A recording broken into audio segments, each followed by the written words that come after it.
paz do Senhor, meu amado. Bem-vindo de volta à nossa escola bíblica. Nós estamos estudando o primeiro livro, a primeira carta de Paulo aos Coríntios. Então pegue a sua Bíblia, pegue o seu caderno de estudos. Ora o Senhor, pede a Ele discernimento, entendimento, conhecimento, sabedoria. Pede a Ele proteção para que nós possamos desvendar dos seus mistérios.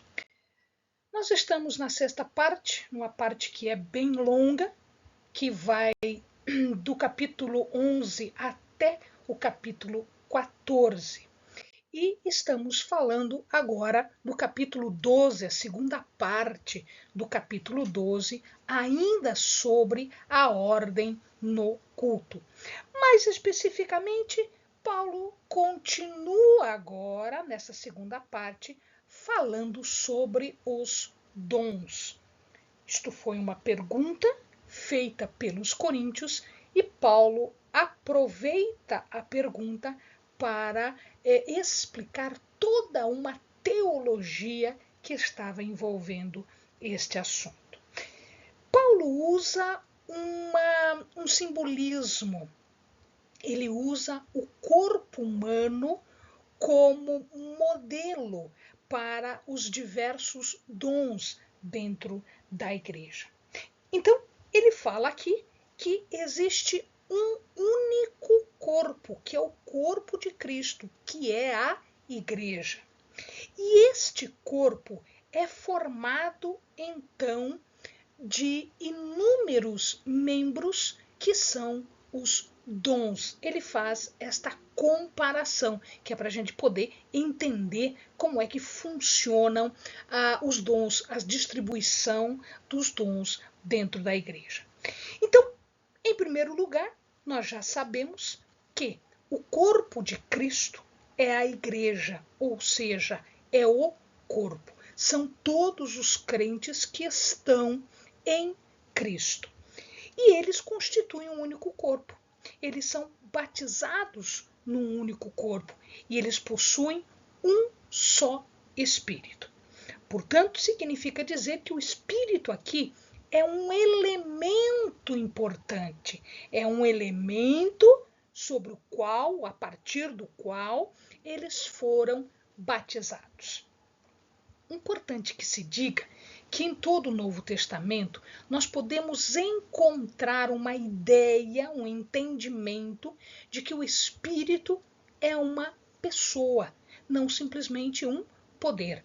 Então nós temos aqui a Trindade, que é Pai, Filho e Espírito Santo. Portanto, são as três pessoas da Trindade. Então o Espírito aqui, ele é tido como uma parte dessa trindade, portanto, uma pessoa que a forma.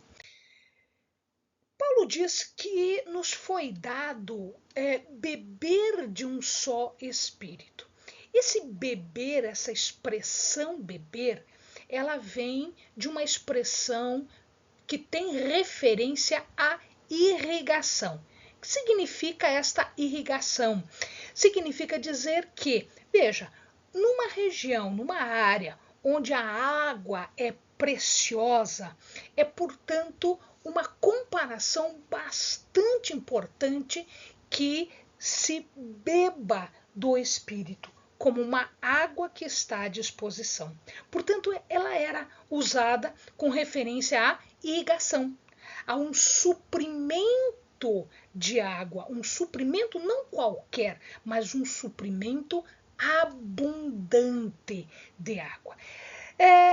Paulo está dizendo o quê? Está dizendo que nós fomos saturados de água. Nós fomos saturados com um só Espírito. Então, a todos foi dado beber deste Espírito. Beber conforme nós necessitamos e conforme a nossa vida precisa.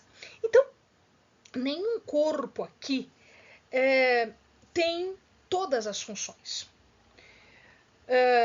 Cada membro do corpo, ele vai desempenhar funções diferentes. E estas funções, no conjunto, são completas. Então, isoladamente, cada um tem um dom. Isoladamente, cada um tem uma função. Diferentes funções vão formar um corpo único, a igreja, que a partir desta fonte do Espírito, ela vai fazer coisas que são necessárias para outros membros. Portanto, um vai auxiliar o outro.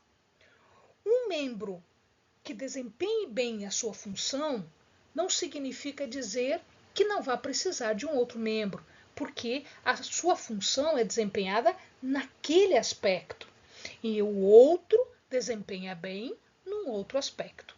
Em conjunto, ambos são edificados. A igreja, o corpo de Cristo, é edificado.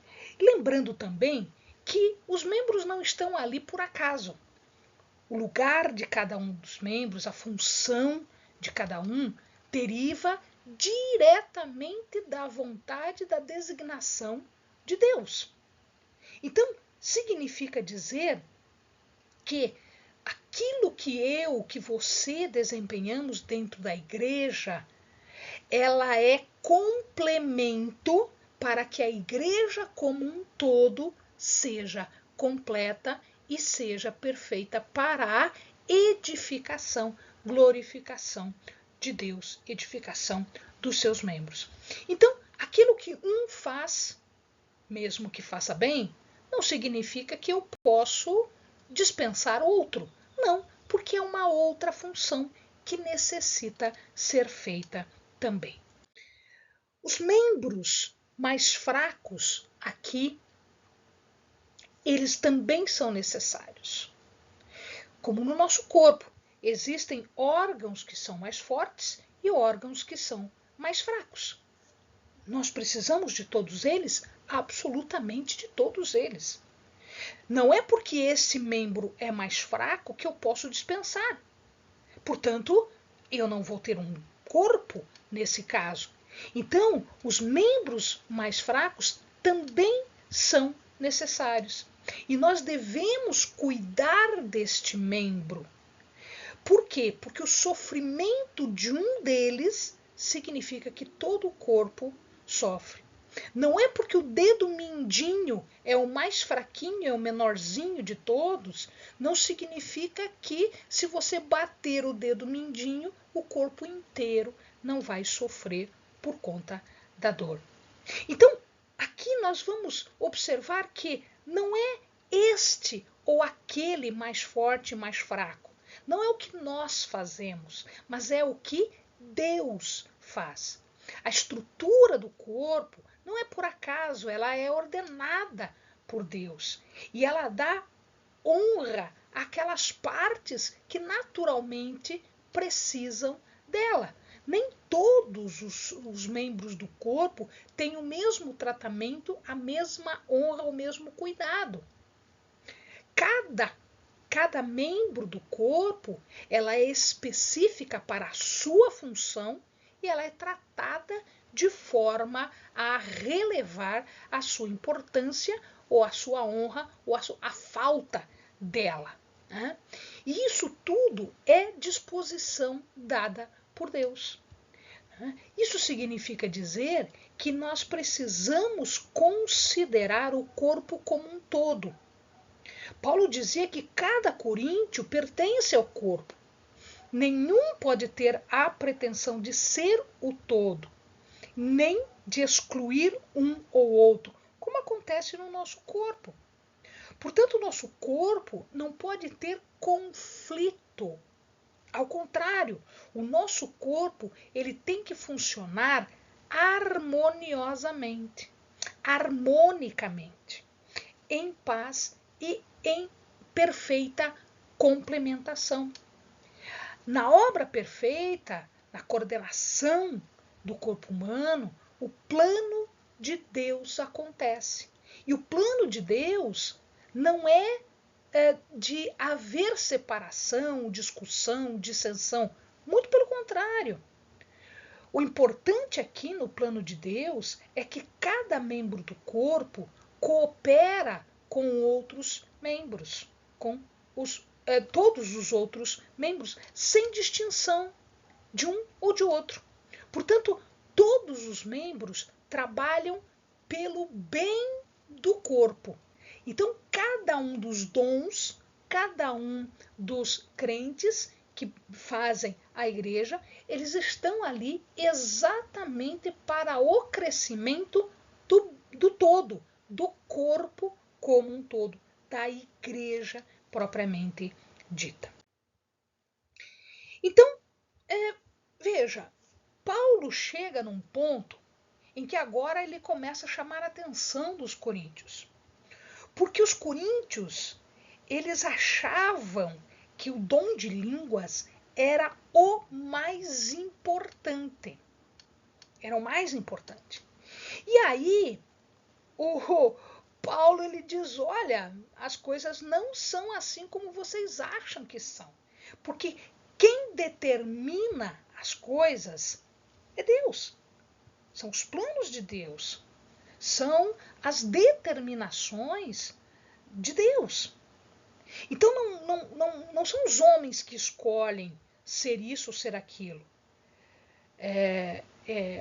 O nosso dom, ele é dado por Deus, ele estabelece dons e ministérios dentro da igreja. E ao estabelecer dons e ministérios, as pessoas vão desenvolver esses dons e esses ministérios de acordo com a vontade de Deus. E aí Paulo, para deixar bem claro todas as coisas, ele diz, olha, existem dons, sim, e estes dons que estão colocados na igreja têm uma ordem de honra. E ele diz, em primeiro lugar, os apóstolos, depois vêm os profetas, depois os mestres, depois os operadores, depois a cura, depois o socorro, depois os governos. E por último, o que vocês reputam mais importante, não é o mais importante. Este é o último de todos. Bom, em relação aos apóstolos, profetas, mestres, operadores e cura, a gente já andou conversando com os amados em vídeos anteriores. Só para lembrar, o que é este dom de socorro? É uma função de prestar assistência aos necessitados. O nome já está dizendo, é socorro propriamente dito. E o dom de governo? O dom de governo esse dom, a palavra que é utilizada aqui, ela reflete a função do timoneiro num navio. Quem que é o timoneiro? O timoneiro é aquele que fica no timão. Timão é uma peça dentro do navio que faz com que todo o navio vire para um lado ou vire para o outro.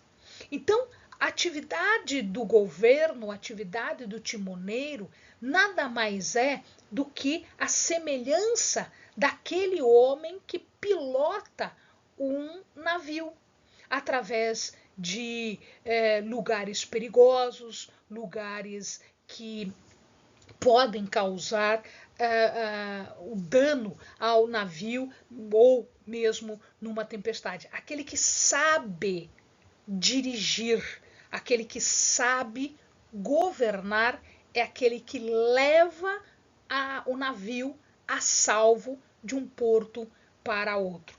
É, em verdade, uma função de direção. E por último, meus amados, o dom de línguas, que Paulo diz, ora, além de ser o último, ele ainda só pode ser utilizado se e somente se houver também o dom de revelação das línguas. Portanto, ele termina o capítulo 12, né, falando aos coríntios que eles não devem sossegar com apenas um ou com apenas outro dom, mas que eles devem ir atrás, eles devem buscar. Ele diz aqui, cobiçar e ser zeloso. Essa cobiça é no bom sentido, é de ir atrás, é de ter mais dons. E a gente pode fazer isso, pode pedir ao Senhor, pode correr atrás dos dons, né? Ele diz no 31 para fechar, né? Portanto, procurai com zelo os melhores dons. E agora eu vos mostrarei o caminho mais excelente. Agora, a coisa central não é o dom. Existe algo que Paulo está dizendo aqui para nós que é muito mais importante, que é muito mais alta que qualquer um destes dons. E que ele está ao alcance dos crentes, está ao alcance dos coríntios. Ele insiste em que o exercício do dom é justificado e é tão mais importante quando se pratica o amor cristão, que ele coloca aqui como ágape. Ágape é um tipo de amor que é o amor desinteressado. É um caminho excelente do amor pelo amor, que pode ser traduzido aqui como ágape, como caridade ou simplesmente este amor entre irmãos, este amor desinteressado. E é sobre isto que nós vamos falar no nosso próximo vídeo. Amém, amados? Bons estudos!